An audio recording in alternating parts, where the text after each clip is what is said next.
மாரடைப்புக்கு முன் தோன்றும் அறிகுறிகள் கவனிக்கவும். ஒரு காலத்தில் சர்க்கரை நோய் உள்ளவர்களுக்கும், உடல் உழைப்பு இல்லாதவர்களுக்கும், வயதானவர்களுக்கும், உடல் பருமன் உள்ளவர்களுக்கும் மட்டுமே மாரடைப்பு வரும் என்று நினைத்தார்கள். ஆனால் நவீன காலத்தில் இதய துடிப்பு மாறிவிட்டது. மாரடைப்பு பிரச்சனை சமீப காலமாக பெரிய வித்தியாசம் இல்லாமல் மிகவும் சகஜமாகிவிட்டது. குறிப்பாக ஜிம் மற்றும் அதிக உடற்பயிற்சி செய்பவர்கள் இளம் வயதிலேயே மாரடைப்பால் உயிரை இழக்கின்றனர். மாரடைப்பு ஏன் ஏற்படுகிறது? மாரடைப்புக்கு முன் நம் உடல் உண்மையில் சமிக்கைகளை அனுப்புகிறதா என்பதை இந்த வீடியோவில் பார்ப்போம். சோர்வு. பொதுவாக சோர்வு என்பது இந்த நாட்களில் கிட்டத்தட்ட அனைவரும் சமாளிக்கும் ஒன்று.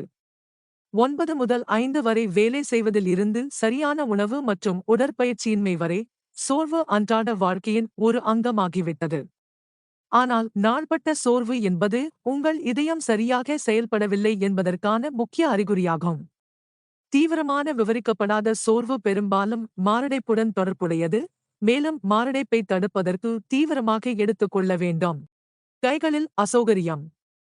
1 அல்லது 2 நாட்களுக்கு மேல் கை அல்லது இரு கைகளிலும் திடீர் வலி, குமட்டல் மற்றும் வாந்தி இருந்தால் ஒருவர் கண்டிப்பாக மருத்துவரை அணுக வேண்டும். அறிகுறிகள் இல்லாவிட்டாலும் கவனமாக இருக்க வேண்டும். உயர் இரத்த அழுத்தம், சர்க்கரை நோய், புகைப்பிடிக்கும் பழக்கம் மாரடைப்பு அபாயம் குறித்து எச்சரிக்கையாக இருக்க வேண்டும். தோள்பட்டை, கழுத்து, தாடை பகுதியில் வலி. மாரடைப்பு ஏற்பட்டால் வலி நெஞ்சு பகுதியில் மட்டுமே வருவதில்லை. தோள்பட்டை, கழுத்து, தாடை பகுதிகளில் அதிக வலி தொடர்ந்தால் கூட அது மாரடைப்பு வருவதற்கான அறிகுறிகள்தான். வியர்வை. ஓய்வாக அமர்ந்திருக்கும் போது அல்லது ரீலாக்ஸாக உறங்கிக் கொண்டிருக்கும் போது உடல் முழுவதும் குளிர்ச்சியான வியர்வை வெளியேறுவது மாரடைப்பு ஏற்படுவதற்கான ஆரம்ப கட்ட அறிகுறியாகும். எனவே திடீரென உடல் முழுவதும் வியர்த்து கொட்ட ஆரம்பித்தால் அதனை அலட்சியப்படுத்தாமல் மருத்துவரை அணுகி பரிசோதனை மேற்கொள்ள வேண்டும். வயிற்று வலி. குமட்டல் உணர்வு, அதைத் தொடர்ந்து வயிற்று வலி அல்லது வயிற்று வலி போன்ற உணர்வுகள் பெரும்பாலும் இதய நோயாளிகள் மாரடைப்புக்கு அறிகுறியாகும். அடிக்கடி துடிக்கும் வலி வந்து போகும். ஒரு நபரின் வளர்சிதை மாற்றம் மற்றும் செரிமான அமைப்பை பொறுத்து அதன் தீவிரம் மாறுபடலாம். இருமல் இருக்கும். உங்களுக்கு நீண்ட நாட்கள் தொடர்ச்சியான இருமல் இருந்தால் இதயம் தொடர்பான நோய் இருக்க வாய்ப்புள்ளது. இருமலின் போது இரத்தத்துடன் சளி வெளியேறுதல் இரத்தம் இதயத்திற்கு போக முடியாமல் நுரையீரலில் கசிவதால் ஏற்படலாம். எனவே நாள்பட்ட இருமல் இருப்பவர்கள் ஒருமுறை மருத்துவரை அணுகி ஆலோசனை பெற்றுக் கொள்ளுங்கள். கவலை. சில நோயாளிகள் மிகவும் கடுமையான மன அழுத்தத்தால் பாதிக்கப்படுகின்றனர். இது மாரடைப்பு நோயாளிகளிடையே பொதுவாக காணப்படும்.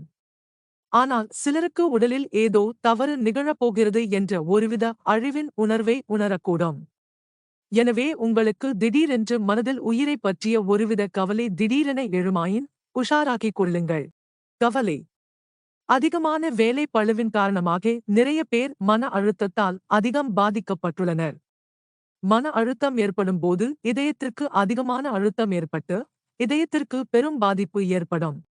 வாழ்க்கை முறை மாற்றங்கள், உடல் உழைப்பு இல்லாமை, பிபி, சர்க்கரை நோய் போன்ற நோய்களால் பாதிக்கப்படுபவர்களுக்கு இதய நோய்கள் வரும் அபாயம் அதிகம். ஆனால் சமீப காலமாக உண்மையான மருத்துவ பிரச்சனை இல்லாவிட்டாலும் மாரடைப்பால் மக்கள் இறக்கின்றனர். மாரடைப்பு இதய தசைக்கு நல்ல இரத்தத்தை கொண்டு செல்லும் இரத்த நாளங்களில் கொழுப்பு இல்லாத கட்டிகள் உருவாகி இரத்த விநியோகம் தடைப்படும் போது மாரடைப்பு ஏற்படுகிறது.